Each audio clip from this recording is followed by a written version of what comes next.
Welcome to British Focus, your go-to channel for cutting through political spin and uncovering the truth behind the headlines.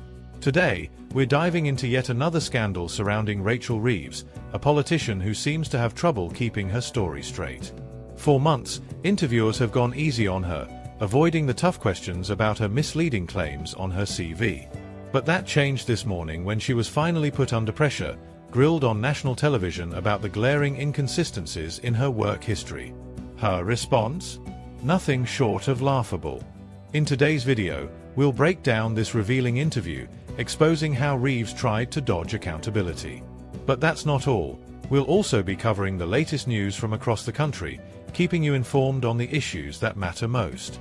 Before we get started, don't forget to hit the like button and subscribe to British Focus for more in-depth analysis. Now, let's take a look at what went down this morning. So this is your first appearance on Good Morning Britain since quite a few months, and certainly since allegations about you enhancing your CV, your personal CV, surfaced. That was in November, I think. As it is your first appearance on the programme since that story dropped, I think it's important that we ask you about it. We don't seek to embarrass you, but we'd just quickly like to go through it. It'll take me 20 seconds to summarise it. You told Stylist magazine that you'd worked at the Bank of England for a decade.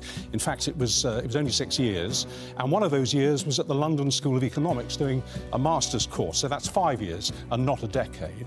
And in biographies that you'd actually endorsed, it was stated that you worked as an economist at the Bank of England, the British Embassy in Washington, and latterly at the Halifax Bank of Scotland. But according to your former colleagues in your actual job, you actually worked in a support department at Scottish Bank, and you sort of helped out with admin and IT, and that's all earned you the nickname of Rachel from Accounts.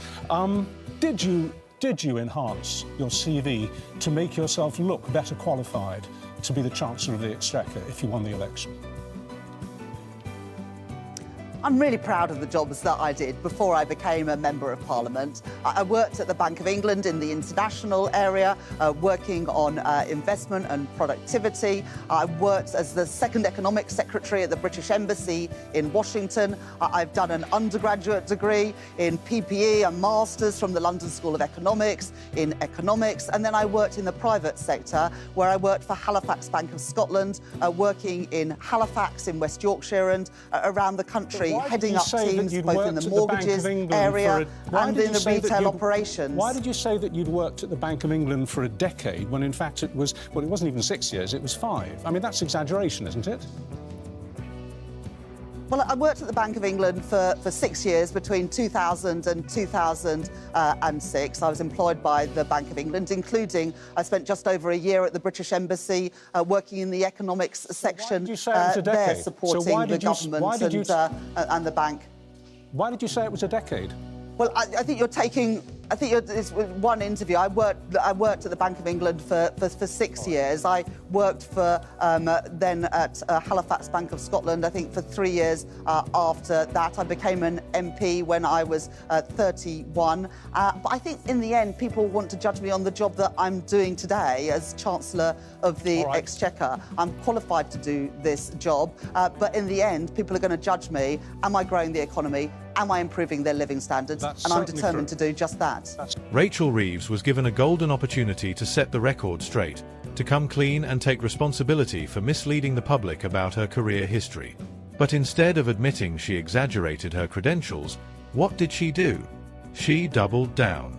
She danced around the questions, hoping no one would notice the glaring inconsistencies in her story. And let's be honest, this isn't just about a minor slip-up. This is about integrity, about the fundamental trust people need to have in their leaders. The interviewer didn't hold back. He laid out the facts clearly. Reeves claimed she had worked at the Bank of England for a decade when, in reality, it was just 5 years, 6 if we're being generous. And even then, one of those years was spent studying at the London School of Economics. So where exactly does a decade come into it? When confronted, her response was nothing short of ridiculous. She dismissed it as a misunderstanding, implying that it was just one interview being taken out of context. But let's be real, this isn't an isolated incident. Her embellished CV has appeared in multiple biographies that she herself endorsed. And then there's the nickname, Rachel from Accounts. That alone tells us everything we need to know about how her former colleagues saw her role at the Bank of England and Halifax Bank of Scotland. Not as some high-flying economist or financial expert, but as someone handling admin tasks in a support department. Yet, according to Reeves, she was leading teams, shaping economic policy, and preparing for the big job she holds now.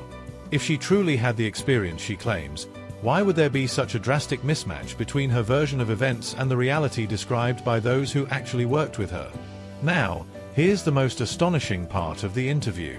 When pressed about why she exaggerated her time at the Bank of England, she tried to shift the focus to her current role as Chancellor. "People will judge me on the job I'm doing today," she insisted. Well, let's do exactly that, shall we? Since she took on the role, economic growth has stagnated, inflation remains stubbornly high, and working people across the country are feeling the squeeze more than ever. If this is her idea of competence, I'd hate to see what failure looks like. The public isn't buying it. Social media exploded with reactions, and the verdict was clear. People are fed up with politicians who think they can lie their way into positions of power. One user summed it up perfectly, saying, "She goes on to say people will judge her on the job she's doing now. Economic growth has crashed since she became Chancellor, so Labour are failing." Another added, "Yep, we're judging you by the job you're doing. And frankly, my dear Rachel, you're ducking crap, being polite." And then there's the question of honesty. One user pointed out something that should be obvious to everyone. Honesty is always the best policy, especially on a CV. Lying can lead to trouble down the line. It's unfortunate that Rachel from accounts felt the need to embellish her credentials. Hopefully, she will learn from this experience and be more truthful in the future. But let's be honest, does anyone really believe that will happen? If she was willing to lie to get ahead before, why would she change now? Adrian, another viewer, took a different approach, saying, "Good job she was in Driffield for that interview, as I start drifting off when listening to her speak." And honestly, that's another point worth considering. Beyond the lies, beyond the spin, there's also the issue of competence. Reeves might have rehearsed her talking points, but she failed to sound convincing, let alone credible.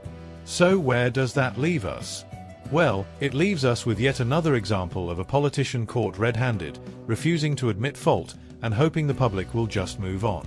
But here's the thing, people are watching. People remember. And when election time comes around, these moments matter. It's not just about one dodgy CV, it's about trust. If Rachel Reeves can't be honest about her own career, how can she be trusted to manage the economy? What do you think? Is this just another politician caught out, or is it part of a bigger problem with Labour's credibility? Let me know in the comments. And if you haven't already, make sure to like this video and subscribe to British Focus. We'll keep calling out the hypocrisy so you don't have to. Other news now, and this one is absolutely horrifying. A 12-year-old girl in South Wales was left with devastating injuries after being attacked by an XL bully dog, a breed that has increasingly been at the centre of dangerous dog incidents. The attack happened in the early evening, when the dog, named Rocco, charged at full speed, pounced on her back, and latched onto her arm. Imagine the terror she must have felt in that moment. 1 second, she was just a child walking down the street, and the next, she was in a fight for her life against a powerful, out-of-control animal. Her father, showing incredible bravery, wrestled with the dog, trying to tear it away from his daughter. But by then, the damage was already done. The bite was so deep that it exposed bone and tendons, an injury no child should ever have to endure. And yet, what is perhaps even more shocking is the reaction of the dog's owner, Justin Allison. Witnesses say he didn't seem bothered in the slightest. His lack of urgency, his complete failure to take responsibility, is simply disgraceful.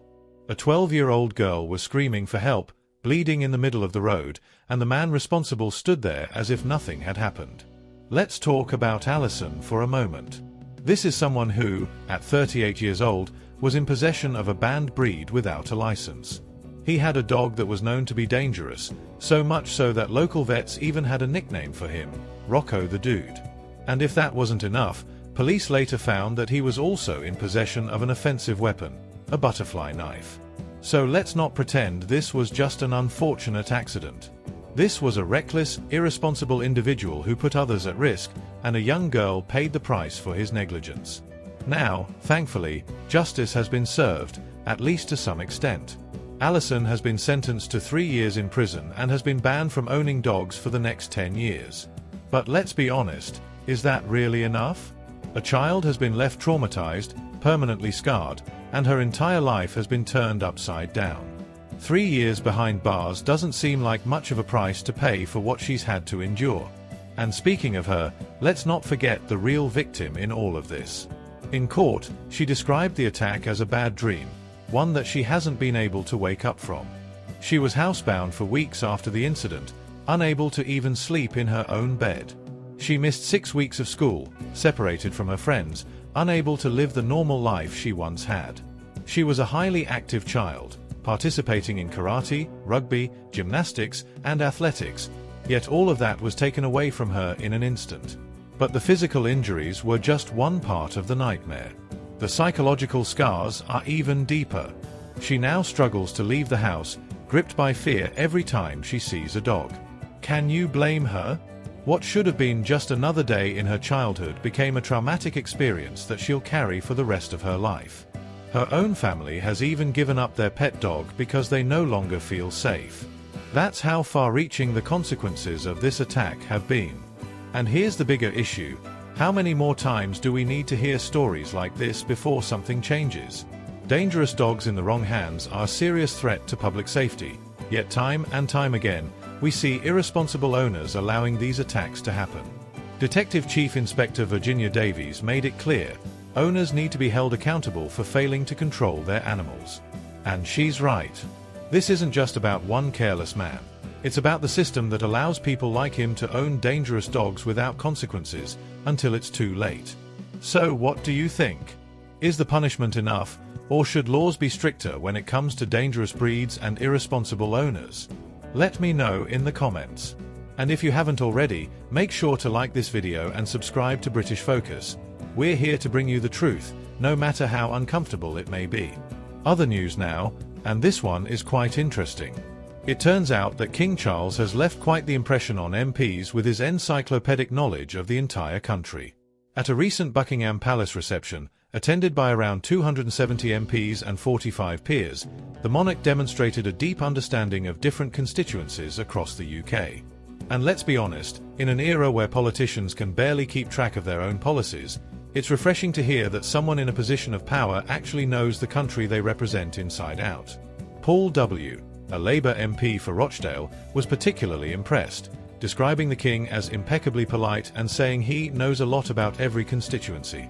Imagine that, an unelected monarch who appears to have a better grasp of the country than many elected officials. That's not exactly a great look for those in Westminster, is it? If a man whose role is largely ceremonial can take the time to understand local issues, surely it's not too much to ask that MPs do the same. What's even more striking is the specific regional knowledge the King displayed during the reception. When speaking to MP Paul W., he not only knew about Rochdale but responded with laughter when asked if he shopped at the co-op, founded in the town. Now, think about that for a second. This is a man who has spent his entire life in palaces and castles, yet he still remembers small but meaningful details about different parts of the country. Meanwhile, we have politicians who can barely remember their own voting records. Another MP, Deidre Costigan, shared that when she mentioned her constituency, Ealing Southall, the King immediately recognized it as Little India due to its significant Sikh community. Now, that level of awareness doesn't just come from a briefing sheet handed to him an hour before the event. It comes from genuine engagement and interest in the diverse communities that make up the UK. And that, whether you're a royalist or not, is something to respect. Now, let's put this into context. For years, King Charles has been criticized for being too outspoken, too involved in matters of government, and, at times, too political.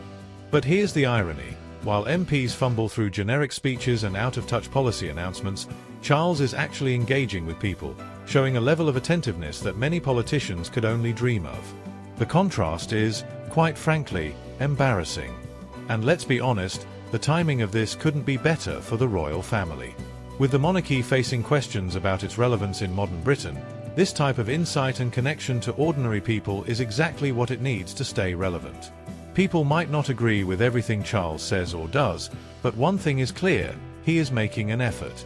And in today's climate, where trust in politicians is at an all-time low, that effort counts for something. So, what does this say about the state of leadership in Britain? Why is it that our king, who was never elected, seems to be more knowledgeable and engaged with local communities than the MPs who are supposed to represent them? It raises a very uncomfortable question. If an unelected monarch can take the time to understand the country, why can't our politicians? Maybe it's because, unlike many of those in Westminster, Charles knows he has to earn the respect of the British people, rather than just asking for their votes every few years and disappearing in between. What do you think? Does this prove that the monarchy still has a place in modern Britain? Or is it just another reminder of how disconnected our political class has become? Let me know in the comments. And if you haven't already, make sure to like this video and subscribe to British Focus. We'll keep bringing you the real conversations that matter.